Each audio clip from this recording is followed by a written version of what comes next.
সম্মানিত দর্শকবৃন্দ, আসসালামু আলাইকুম রহমতুল্লাহি ওয়া বারাকাতুহু।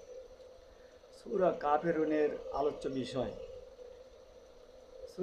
আলোচ্য বিষয় হচ্ছে নির্ভেজাল তাওহীদের ঘোষণা এবং শিরকের সুস্পষ্ট বিরোধিতা। যার যে ধর্ম তা নিয়ে শান্তিতে থাক, জোর করে কাউকে ইসলাম গ্রহণ অথবা মুসলমান বানানোর সুযোগ ইসলামে নেই। আল্লাহ পাক সূরা কাফিরুনে স্পষ্টভাবে বলে দিয়েছেন, লাকুম দীনুকুম ওয়ালিয়া দিন। অন্য আয়াতেও আল্লাহ পাক বলেছেন, লাস্তা আলাইহিম বিমুসাইতির। সুতরাং কাউকে জবরদস্তকারী হিসেবে আল্লাহ রাসূলকে পাঠান নাই এবং কাউকে জোর করে ইসলাম গ্রহণ করা অথবা মুসলমান বানানোর সুযোগ ইসলামে নেই।